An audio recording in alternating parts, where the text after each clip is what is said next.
So I am back at Cine World for two reasons. First of all, see another movie. I was meant to go yesterday to see a couple movies, but I ended up oversleeping, then recording videos, then I ran out of time basically. But I'm back today. It's a good job having another day off, of course. I mean, I was off this weekend anyway. I booked Monday and Tuesday off, and I have Wednesday off normally, so that accumulates to 5 days. The point is I got time to watch the movies I want to watch. I'm back to watch StillWater, starring Matt Damon. It's based on a true story, but not the exact true story. They changed some details, but apparently it's inspired by elements from a true story about a father whose daughter's stuck in prison abroad. He's trying to not break her out, sorry, he's trying to get her out through the courts. It's a very serious movie. I'm looking forward to it. The second reason I'm going to cinema is I left my hat here yesterday when watching Suicide Squad. So hopefully they have it. Hopefully it's still there. That'd be great. Anyway, on my way in. Movie starts in 5 minutes. Well, actually, the adverts do. Either way, I want to get it. Alright, StillWater. I enjoyed it. You know, I go to the cinema to see things on the bigger screen, to see things in the best possible quality as soon as possible, and also I like to support the movie, whether it's a big franchise or whether it's independent or whatever. I like to support movies. I also go for the cinema experience. If you have a good crowd that reacts to the movie as you go, laughs at funny moments, it's great. It's not always great. Sometimes it's over the top, like you see those videos on YouTube of Marvel movies where people are screaming and cheering. That's too much. But it's also not as good when it's just a silent crowd as well.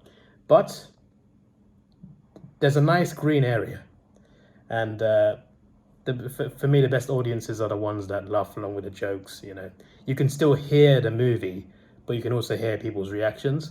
And in this movie, even though it was largely serious, there were quite a lot of funny scenes, surprisingly, and it got quite a lot of laughs. And I love that part of the cinema. I really love this. One of my favorite parts of going to the cinema, the audience reaction. I even search up audience reactions on YouTube for movies that I watch. But anyway, that's a different discussion.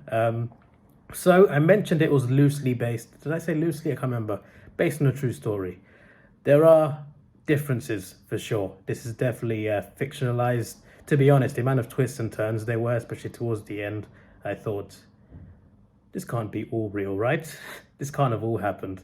But I did look it up afterwards, and even the woman herself in an interview, Amanda Knox, you can search her up, Amanda Knox. She was accused of murdering a British student in Italy, and she spent 8 years in prison, and another guy spent like 3-4 years in prison. But the actual guy that that got convicted eventually, he's currently like doing community service. I think he's done his prison sentence and he's finishing off in community service. I don't know, but this one does not take place in Italy, and she's not there for 8 years. She's there for 5 years. It takes place in Marseille in France. So first of all, there's your first fictionalized story. So in this movie, Matt Damon plays her father who lives in Oklahoma. He travels over to France occasionally to see his daughter. He's there for 2 weeks. She wants to get the investigation reopened because she wants to get out. She says she didn't do it, and in real life as well, the woman said she didn't do it.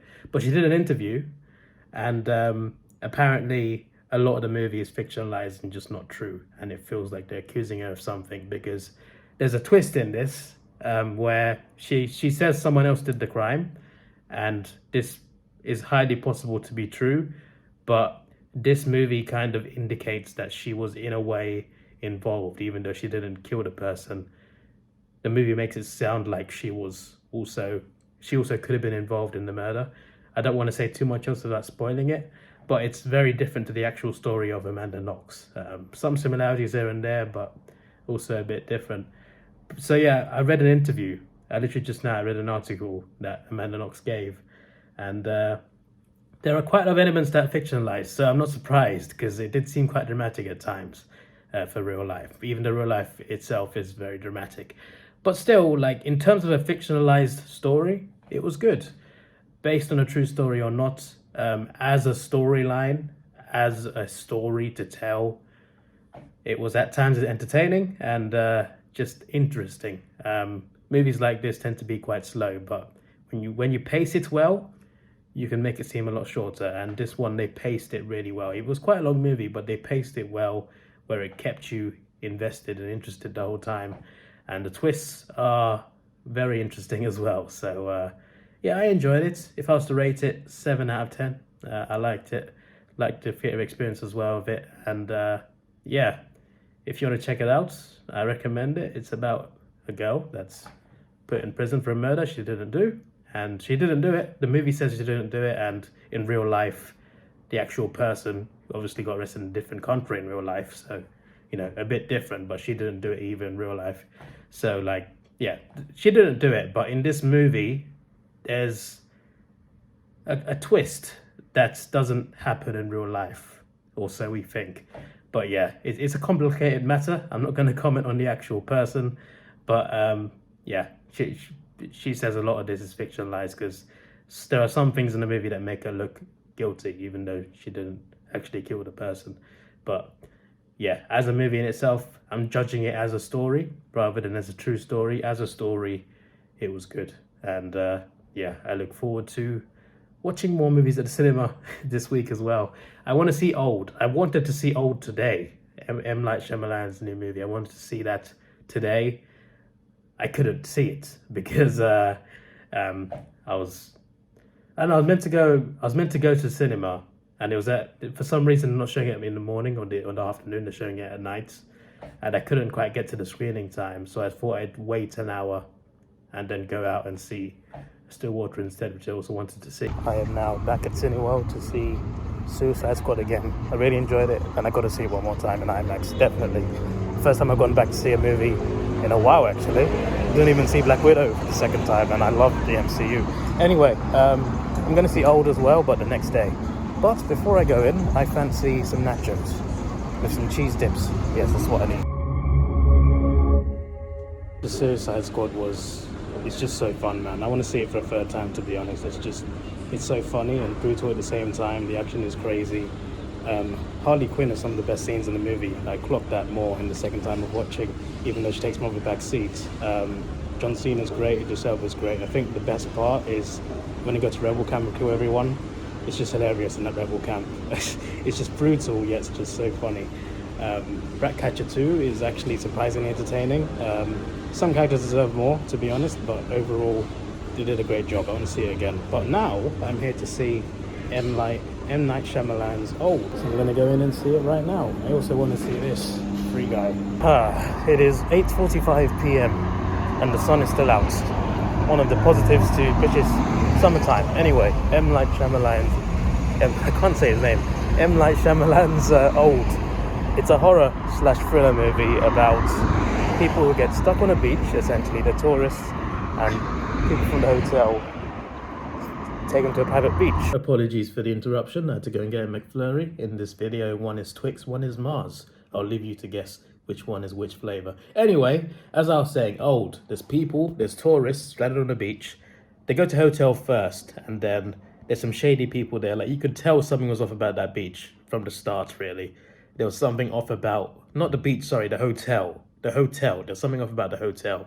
I thought, yeah. I read the synopsis anyway, but still, the hotel it just gave off weird vibes. So there was a guy that recommended a private beach you can go to. They don't recommend that to everyone at the beach, but like some of the tourists, they recommend it to. So he's like, go to this private beach. It's a good day out. And the main family of the story, they say yes. And they're one of the 2 or 3 families that agreed to go to this private beach. And on this private beach, it turns out it's actually, well, I don't want to spoil it. I feel like it's a plot point if I reveal to you why they're at the beach. But they go to this beach, right? And there's rocks, right? These rocks change how time works in this particular beach. So time is sped up. So everyone ages a lot quicker. So let me give you an example. Someone gets pregnant and they give birth 20 minutes later. That's 9 months of pregnancy in 20 minutes, right? There was a dead body at the start of the movie. It decomposed, turned into a skeleton in like 3 hours. That's like a 10-year process, I'm pretty sure they mentioned in the movie. Time goes that fast. So these people on this island Like the kids may have 2 days, the rest of them will be, the rest of them have a lot less time, and they keep trying to find a way out of this island, and they go back the way they came. There's problems. They can't find a way to get out, and that's all I can say, because if I go beyond that, spoilers. If I go beyond what happens to them, what doesn't happen to them, I'm spoiling it for you. So yeah, there's different characters, different personalities, and a few people who clearly can't take getting old. There are definitely death scenes, but it's crazy, like, because they're running out of time. Like they're aging so quickly that that if they don't find a way out within the day, there's problems. So yeah, I didn't expect it to be as well. Let me reword this. I expected it to be scarier, because it is sort of a horror movie, like a thriller movie, a bit like Us or Ma, like horror movies that involve only humans, not any supernatural things. This gave me the same vibes as movies like that, but this one, it didn't seem anywhere near as scary as other movies like it. I felt it is quite unique in a way. There's no real jump scares. There's no like jump scares like that. Most of it's in the daytime, so there's like one scene at night, the whole movie, and there was one scary bit, to be fair, but it wasn't that scary when you think about it. So most of it's at daytime. There's no jump scares. So like for a horror movie, if it's meant to scare you, what will scare you is how quickly people get old and how they wrinkle and how their bones break. That will scare you, but it's not scary in other aspects, as a horror movie could be scary. But overall, I like the concept. There were some funny bits as well, surprisingly, and a very interesting movie that kept you on the edge of your seat. It was paced really well. At times there was nothing happening, other times there was a lot happening.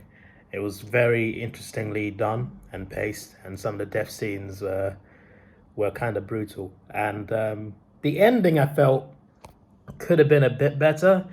I was thinking in my head, pretty sure, like halfway through, like, where are they going to go with this? Like, how's this going to end? Like, how is this going to end? Is it going to be different to other horror movies? How is it going to end? And it got to the ending, I'm just like, okay, I mean, the ending makes sense for the story, but I kind of felt like they could have done better with the ending. Either way, I think M. Night Shyamalan did a good job with this movie, and I recommend you check it out. It is kind of scary in some ways, but also not that scary at all. So, and trust me, I hate horror movies. I hate horror movies. They scare the crap out of me. So if I'm not scared about a horror movie, then you're not going to be scared either, trust me. But I recommend it. I give it an 8 out of 10, but the ending could have been better. That's my main gripe with it. But yeah, some of the characters are a bit crazy as well. Other characters are a bit weird. And I felt like all the families there's like 4 families there. I felt like they all had something in common. But if I say it, it'll be a spoiler. So I'm not going to say much else. That's my non-spoiler thoughts on Old. Very good movie. I waited a week to see this, so it was worth the wait. It was worth the wait. If you haven't seen it and interested and you like this director, he makes movies that have mixed reviews usually. Like usually he makes movies that have controversial opinions. People love him or hate him. He's one of those directors, but his movies are worth checking out, and this one was interesting. And all of his movies seem unique, to be fair. Quite a lot of his movies, they all seem different and just crazy. But yeah, I recommend this movie. Go and watch it if you can. This is your boy Davidoff. Please like, share, subscribe. Thanks for watching. Have a good day, and see ya.